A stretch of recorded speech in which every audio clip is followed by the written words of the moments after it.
start with the big story. An entire state mourning the loss of a trooper killed in West Michigan. It's a loss for all of us, but it's a loss to their immediate law enforcement family. So keep them in your thoughts and prayers as well. A news conference held just 2 hours ago. We carried it for you live. Leanne Hendricks is live at the Hart Post where Butterfield worked. But we start with 24-hour News 8's Amanda Jarrett, who was at that news conference. Amanda, what have you learned?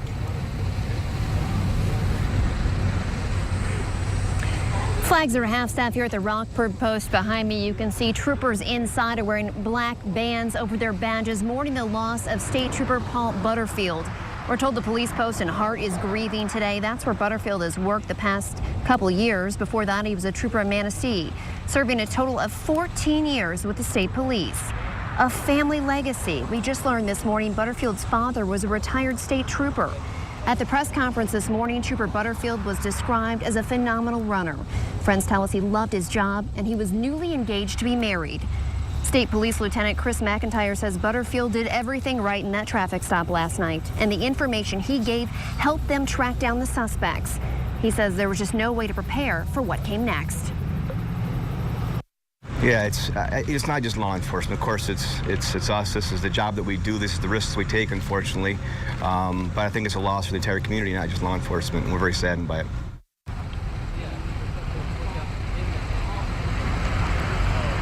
No funeral arrangements have been made just yet. Now, we're told that Butterfield's from the east side of the state near the Frankenmuth-Bridgeport area, so it's very likely the funeral could be held there. Again, no definitive arrangements yet. But coming up at 12:30, I'm going to take a closer look at this investigation, where it stands now, and what's next for the two suspects who remain in custody. Live in Rockford, Amanda Jarrett, 24-hour News 8. The shooting investigation continues this noon. This is 2 people remain in custody. 24-hour News 8's Leon Hendricks live from outside the state police post in Hart where Trooper Butterfield was stationed. So Leon, what are you learning from police now? Well, I can tell you right here, of course, it's an obvious moment of mourning here at the Hart Post. We talk about how big this Michigan State Police family is, but this, of course, the immediate family, the people that worked directly with Trooper Butterfield. Take a look here. Someone's placed flowers on several of the police cruisers here in what's just been a sadly very busy day here at the police post. I can tell you, just a short time ago, the colonel of the Michigan State Police left here. She actually flew in from Lansing to come in, express condolences to the officers here who are obviously grieving. I went in there just a bit ago and it's just very quiet. They've got food in there, lots of folks here just to bring comfort to these officers. If we can take a look kind of the other way here, Mike, you can see just how full this parking lot is. Certainly isn't normally like this, but there are officers here, likely from all over the area, all over the state here, just to express their condolences. So it's an extremely difficult time. The officer, very loved. He was known officially as Officer Butterfield, Trooper Butterfield, but really here he was more known by his nickname. Butterbean is what they called him.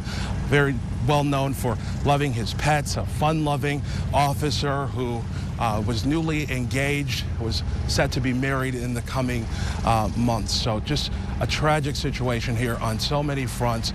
Obviously, the investigation is happening, but still right here at the Hart Post, it seems that the focus really is on mourning right now. Back to you. Okay, Leon Hendricks reporting live for us. Thank you, Leon. After Trooper Butterfield's tragic death, Governor Snyder is responding. He released a statement early this morning saying, "This senseless incident is a grim reminder that our brave public safety officers put their lives on the line every day when they go to work protecting Michiganders. They are heroes." We have the governor's full statement posted online at woodtv.com. On-duty deaths of troopers in this state are rare, and that's why the entire state turns out to mourn. The services for Trooper Butterfield are sure to draw fellow troopers and officers from all over the state. The last trooper to be killed in our state was Jeff Weirda, who died in a crash while chasing a suspect in Saginaw back in 2011. The trooper who was killed in action before him, Kevin Marshall. He was part of a tactical team that raided the home of Scott Allen Woodring near Fremont. That was in 2003. Marshall was shot by Woodring as the team entered the home.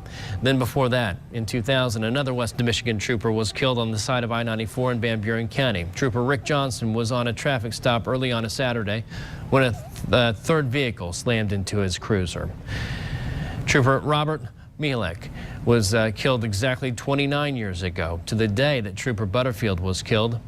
Mielek was trying to arrest somebody suspected of stealing gas in St. Joe when he was shot by that suspect. In all, 50 troopers have been killed in the line of duty since 1921. And we, of course, have several crews dedicated to covering this story, so watch tonight at 5 o'clock as we develop more details for you.